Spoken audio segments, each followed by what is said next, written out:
If you're a senior golfer losing club head speed, it's easy to blame your age. But in most cases, that's not what's happening. It's one small flaw in your swing that's quietly stealing your power. And the good news, fixing it doesn't take swinging any harder. So today I'll show you exactly what's causing that speed loss and the simple fix to get it back, starting on your very next swing. So let's dig in. Let's talk about the biggest myth about losing club head speed. Most senior golfers think that they've lost distance for one simple reason. I'm getting older. Now, age absolutely changes certain things. You might lose flexibility, you may not recover as quickly after a round, and you might not move quite as explosively as you did when you were 30. But here's what surprises many golfers. Those things usually aren't what's costing you the majority of your club head speed. I've seen golfers in their 70s and 80s add 15 or 20 yards without spending a single day in the gym. How, you might be asking? Because they stopped fighting the golf club. Golf isn't a strength contest. It's really an efficiency contest. The golfers who transfer energy most efficiently almost always do the best. Think about the longest hitters that you've ever watched. Oftentimes, it doesn't even look like they're even trying to swing their hardest. The swing, for the most part, looks effortless. That's because efficient speed is almost always faster than forced speed. Now, compare that to what most senior golfers do.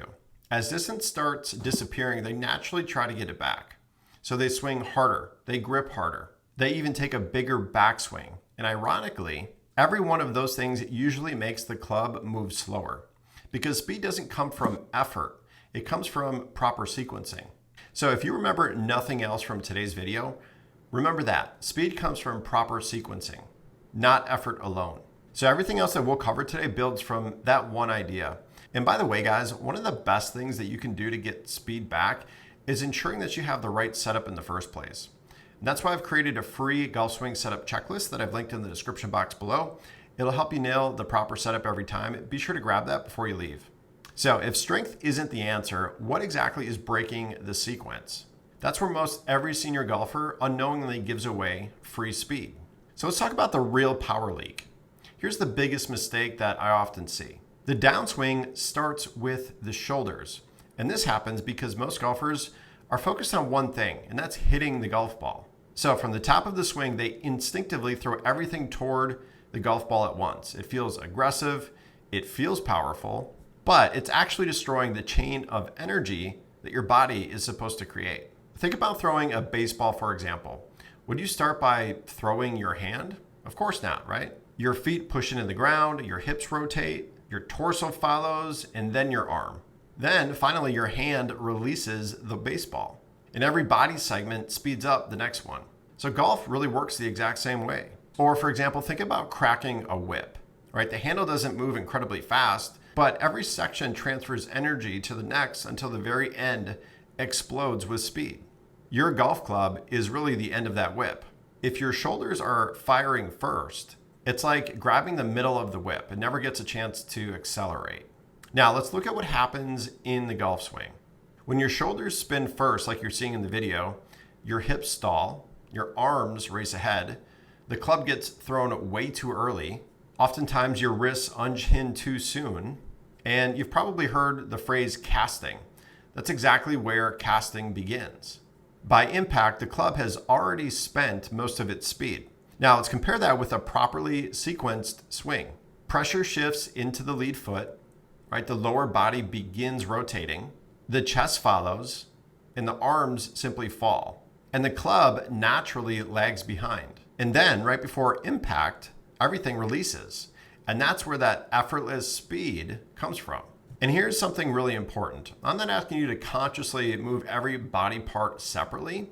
That would actually make things a lot worse. Instead, I want you to think about starting the downswing from the ground, and everything else just naturally reacts. But even golfers who sequence correctly often lose another 5 miles an hour because of something that happens in their hands.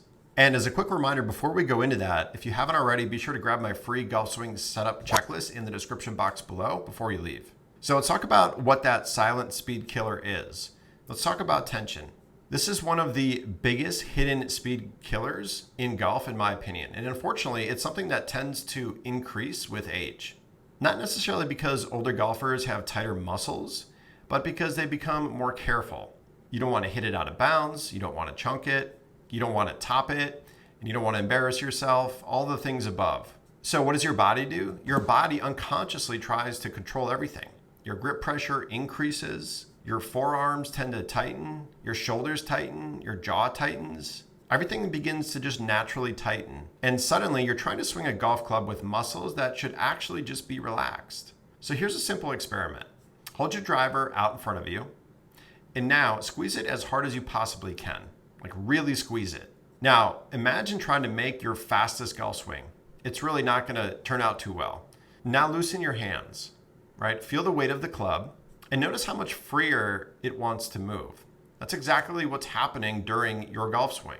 The club should really feel like it's swinging and not being shoved. So instead of always thinking just hit the ball, I want you to just let your club just naturally swing. That change completely changes what your body does, and you stop forcing speed and you start allowing speed to happen. The best players in the world really aren't trying to accelerate from the top. They're allowing acceleration to build naturally until impact. That's why their swings just look so smooth, yet produce incredible speed. Now let me show you one of my favorite drills because this is where everything that we've talked about finally starts to make sense. So if you only practice one drill after watching this video, let's make it this one. I call it the step drill, and I've talked about this one in prior videos. And it works because it teaches the body what proper sequencing actually feels like. So start with your feet together like you're seeing in the video. You want to take your normal grip and you want to begin your backswing. Now here's the important part. Take a small step toward the target with your lead foot. Then simply just swing through. And don't worry about power and don't worry about distance. Don't even worry about where the ball goes. Your only goal is to feel your body moving in proper order.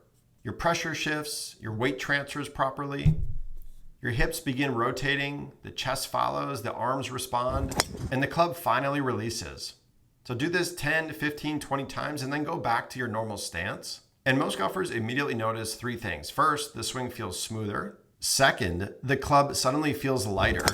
And third, the ball launches with noticeably more speed, even though it feels like you're swinging easier. And that's where the magic happens, because when sequencing improves, effort actually decreases and speed goes up. And that's exactly what we're trying to accomplish here. If you've liked this video, be sure to hit that like and subscribe button so that you don't miss out on any content that I release to help you play better golf. Also, leave me a comment in the description box below. What's the biggest distance challenge that you're dealing with right now? I'd love to hear from you because your feedback often helps me plan my next video topic. And now that you know why you're losing club head speed, the next video that you're going to want to watch is right here, because when you pair what you just learned with this next video, it's way more powerful. Thanks for watching. Appreciate your time, and we'll see you in the next video.